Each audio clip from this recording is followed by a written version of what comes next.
Hello, I'm Mark Allan, and today we have Michael John Carley joining us here at Johnson County Community College as the keynote speaker of the Kansas Autism Conference entitled Beyond the Diagnosis, Autism Across the Lifespan. Mr. Carley is a noted author and also the founder and executive director of the Global and Regional Aspergers Syndrome Partnership. He also serves as the executive director of the Aspergers Syndrome Training and Employment Partnership. Thank you, Mr. Carley, for joining us today. Thank you very much for having me, Mark.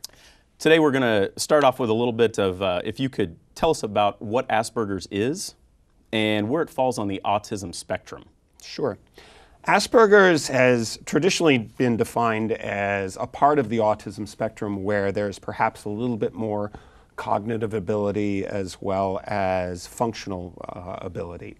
The spectrum, as we know it, though, is very, very vast. You know, it ranges from all these famous people being diagnosed in retrospect, like Albert Einstein, Thomas Jefferson, Edison, Emily Dickinson, all the way to, let's say, somebody who may, not speak and lives in a home somewhere, and who is hopefully lucky enough to have a decent place to live and a clean diet and that sort of thing. But in essence, I think that the vastness of that spectrum is something that people have a hard time with. And so as human beings, we love to compartmentalize, and we've enjoyed maybe having Asperger's syndrome as thought of as a higher end and autism as the other end, but that's all going to go away with the new DSM-5 anyway. We're all going to be calling ourselves autism.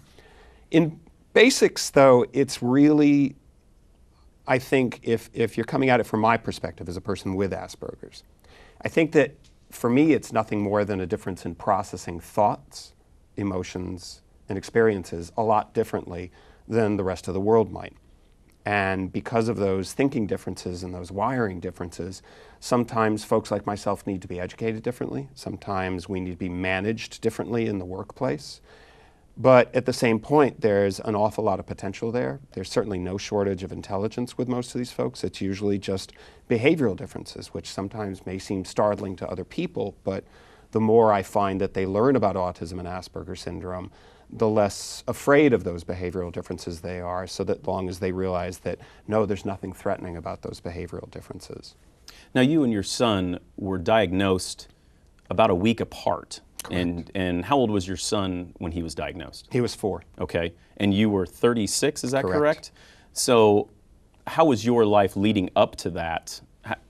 Did you have any difficulties with learning and all of that type of thing going forward, and no one told you about Asperger's, and then your son's diagnosed and then you find out? Was that a load off your, was that a load off your chest? It was a huge load off my chest because, yes, there were differences.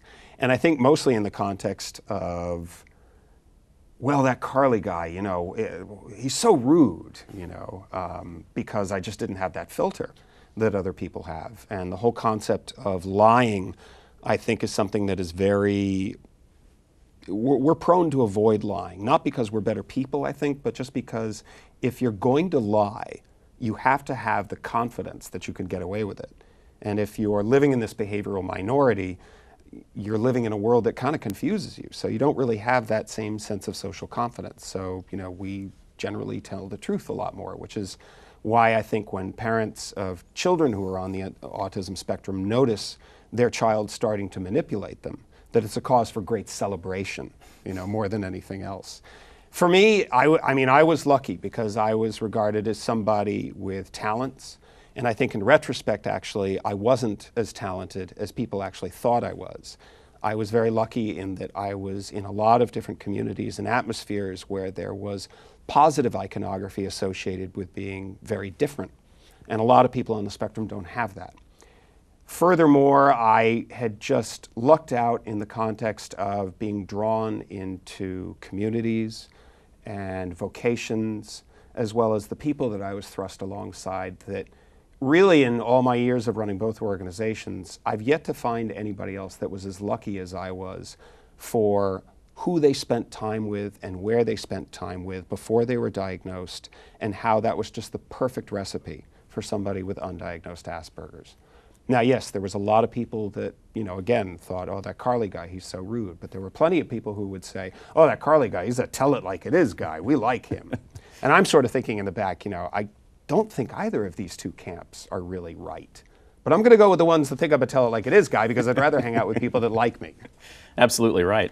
So would you say that amongst your research or finding out more about Asperger's, that could an ordinary citizen pick out someone who has Asperger's out of a crowd? I know that there's social cues, but could somebody just, I personally would never know that you had Asperger's if you hadn't have told me. So are there different ranges that people fall into? Well, there's two things to consider. The first of which is that, yes, I think especially as the greater public is educated more about autism and Asperger's, yes, they are able to spot it. They're generally looking for maybe a difficulty with eye contact. They might be generally looking for some motor skills differences. They might be looking for the person that has developed differently in a social capacity and may say an inappropriate thing every once in a while, like I would. But I also think that is getting deeper and deeper into the more behaviorally pluralistic territory where we're getting better at recognize that as a general public. But coming from my end too, the person on the spectrum, we too are getting better. And I think that as the educational systems improve dramatically, what happens is that people on the spectrum learn how to navigate what we call the neurotypical world. And for me, I certainly know that, I had a real hunger to be able to succeed. And so I learned, if you'll forgive me, your ways as best I could, just like you would learn French. I certainly, I think the best illustration is that, or the parallel, is that of the immigrant. Somebody who has to learn the new ways of the culture in which they find themselves in if they're going to succeed. But at the same point, for their own sense of self-esteem, they have to retain a sense of self and understand, okay, I've learned this new language, but I also know what my original language was. Great. Now, I understand that you testified recently in front of the U.S. Congress. Can you tell us a little bit more about that experience and what it was you were testifying about? Well, it was the first ever congressional hearings on autism. Believe it or not, they had not done anything up until this day. And it was conducted by the House Committee on Oversight and Government Reform. And it certainly wasn't what I expected it to be. It ended up being what I would call quite a circus atmosphere. And unfortunately, it revolved around a debate which, in my opinion, was dead and buried in 2007, and that's the debate over whether vaccines cause autism. Mm-hmm. Hearing that the hearings were not just predominantly about the vaccine debate, but monopolized by the vaccine debate was really something that was discouraging and very, very disappointing to me. It was a hearing where there's one particular congressman that we know has been in favor of pushing the vaccine causes autism theories throughout his career. He's rather infamous in our circles. But I hadn't realized that there were several other House members that buy into this sadly antiquated notion that science, or real science, has proven quite faulty over the years. So it was a lot less cordial than I thought it would be. But at the same point, I think that I still have to be grateful that Congress actually held a hearing on autism, even if it was as disappointing as it was, which it was. It felt like 2 steps backward and maybe 1 step forward, but I think that it was still a step, and hopefully it'll lead to other hearings that are infinitely better informed and infinitely better emotionally healthy experiences for everybody there. Now, you said they weren't as cordial as you had thought they would be. Towards you personally, or towards the testimony that you were giving? Well, really towards anybody that didn't believe that, the words of Jenny McCarthy, that we all got this from big pharmaceutical companies. But I would say the most berated, the hearings were split up into 2 sections. First section had to do with some CDC or NIMH representatives. Mm-hmm. And those were supposed to last, I think, for an hour or an hour and a half at best. They lasted for 3 hours. And these poor scientists, who I was hoping would kind of fight back a little bit, were berated by members of Congress. They would be asked, why don't you know more about vaccines? And they would say, start to say, well, because the studies already proved that there's no connection, and they would be cut off. And then the same congressman or congresswoman would berate them again. That's not good enough. I need to hear more. You know, there was a fair amount of bullying going on. And luckily, there's videotape of this, and I hope everybody gets a chance to see online how astoundingly disappointing these proceedings actually were. Do you feel that Congress was really looking to either find out if the scientists weren't telling the entire truth, or I mean, from the berating or the bullying portion of it, it sounds like that, you know, Congress was looking for their own answers, and or looking for the answer that they wanted, and they weren't getting it, and they were just going to keep going until they finally got that answer. Is that kind of the feeling that you received? My feeling is a little different, because if you're going to ask a question of somebody, if you want the answer, you let the person answer you. Mm-hmm. They didn't do that. So I can only conclude from their behavior that this was just pandering to the audience, and pandering to an audience of mostly people who believe that vaccines cause autism because they strategically did a fantastic job. They camped out. And so none of our people who were on the autism spectrum got into the proceedings. They pretty much all had to go to a separate room because they arrive on time, but that was too late. They did a fantastic job of filling the seats with people that would, you know, hiss and boo at me and applaud, you know, people that sort of thought along their lines. Yeah, very much. When I say a circus atmosphere, I'm not kidding. And I think that there was an awful lot of pandering going on, as well as, dare I say it, politicians who really enjoyed hearing the sound of their own voice rather than looking for answers. To me, one of the saddest things about it was, one of the points that I was hoping to get across was that there is such an emphasis on government research, and I have no problem with government research whatsoever. But research is about the future. And where people are really hurting is in the present, in today. And the conversation that I tried to steer towards services just went back to the vaccine debate. Interesting, interesting. You are the executive director of 2 different organizations. Correct. And the founder of one of those. Correct. Could you tell us more about those 2 organizations and the goals that they are trying to achieve? Sure. GRASP, which is the one that I founded, although I have a hard time with that. I don't think you do anything great alone, and I certainly can cite plenty of other people. But it's basically the largest membership organization in the world for adults who themselves are diagnosed along the autism spectrum. And it runs just like any other chapter organization, where we have what we call peer-run support groups, where people on the spectrum, like myself, running monthly support meetings for people in, you know, Albuquerque, people in Denver, Los Angeles. We have about 27 chapters spread throughout North America. And in that context, it really does run like any other chapter organization. ASTEP is a newer organization which is really catered specifically towards employment issues. And one of the things that I was noticing all through my years at GRASP was that the employment issues weren't something that we on the nonprofit end, I thought, were handling very well, because I think that there was too much pressure being applied to businesses that they should hire more of our folks based only on the concept of social good, and that we weren't really taking into consideration business needs, and therefore selling our product a lot better. When I heard that there was a woman named Marcia Shiner who had spent 25 years in the financial services firm, who really understood the business language and who really understood the business needs, and that she also had a child on the spectrum and was looking to start this nonprofit, you know, I think I pretty much kicked her door down and said to her, look, you don't need me to make this happen, but I can make this happen a lot quicker for you. And what we do is we really keep it employer focused. It's not like a service agency where people on the spectrum come knocking on our door looking for a job. We don't do that. That'd be reinventing the wheel. What we do is we work with corporations utilizing what their needs are to try and get them to kick the tires a little bit, you know, and test out maybe what having employees on the spectrum is like.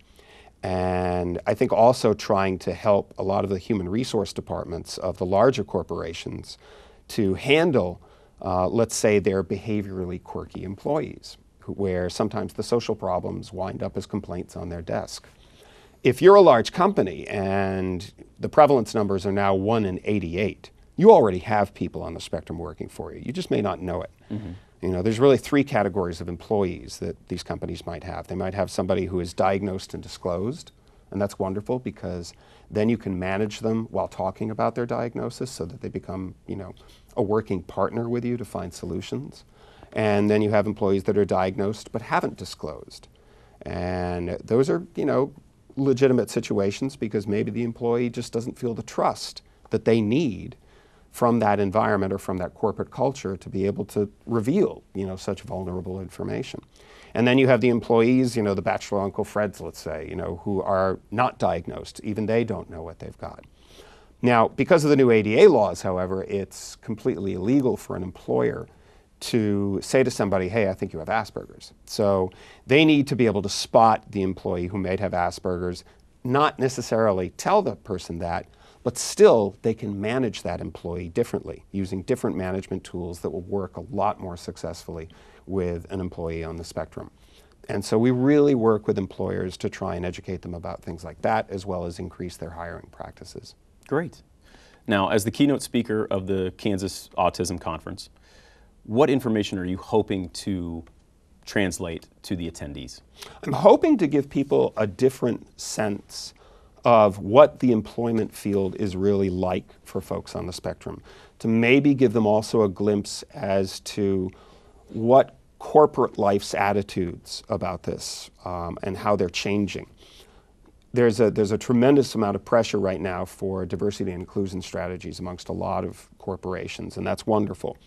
But within diversity and inclusion, you have a whole host of, let's say, partners in that particular area. You have gender, you have race, you have sexual orientation, and then you have this hodgepodge of things called disabilities. Now, disabilities is really, I think, the more intimidating cloud for businesses because if you were to have inside corporations, if they have a support group, they call it usually an employee resource group or an ERG. And if you have an ERG for your Asian American employees, okay, those are all going to be very different people, but they're still going to have that common bond to be able to share about what it's like to be the minority Asian person working in this corporation so that they can kind of commiserate with themselves. That justifies the actual existence of that ERG and makes it a useful tool for everybody involved. But if you were to have an ERG for disabilities, you might end up with a couple of vets that have returned from Iraq, 2 people in a wheelchair, and 1 person with Asperger's. And there's really not that same sort of symbiotic bond that they're all going to be able to relate to one another in. Mm-hmm. So disabilities is something that we have to sort of chop down. And we can start by chopping it down with first visible disabilities, wheelchair. You can see the wheelchair. You know that person has a disability.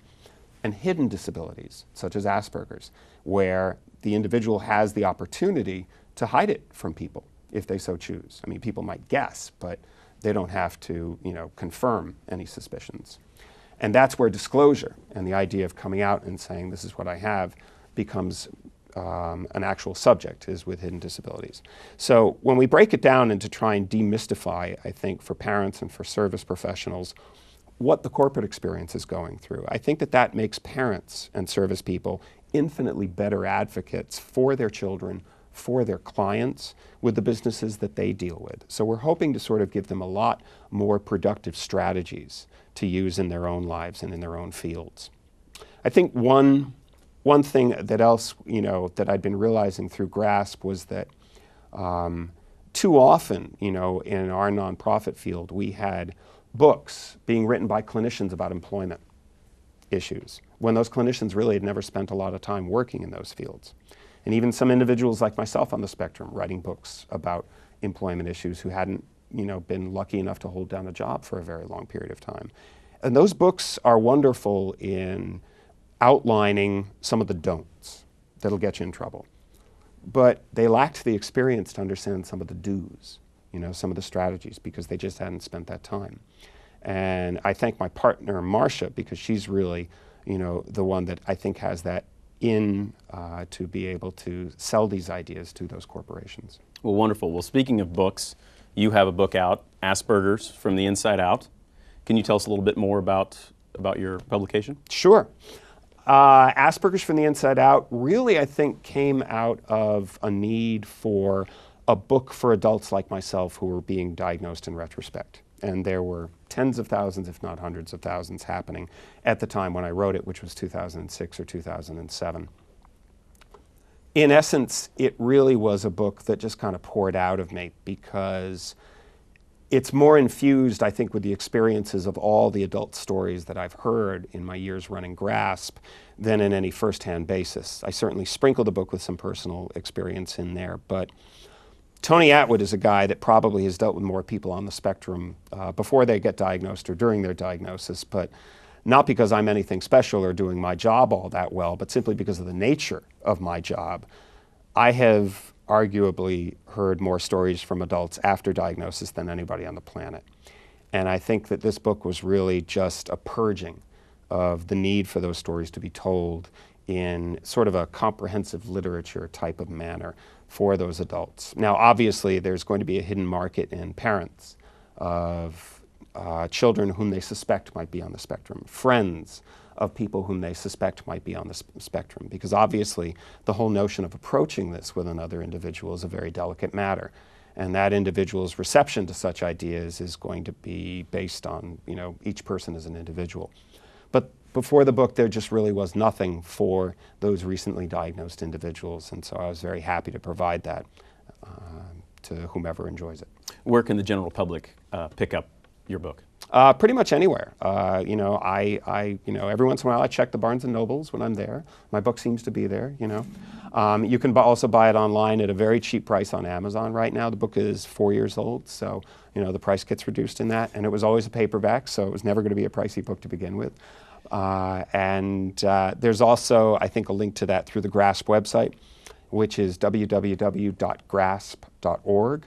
And just to get ASTEP's website in as well, that is www.asperger-employment.org. Wonderful. Well, thank you so much for joining us today and taking time out of your busy schedule. I appreciate that, and I know that all the attendees at the conference are going to really enjoy everything that you have to say. Mark, thank you very much for having me. I'm Mark Allan for JCAB News. Thank you very much for tuning in.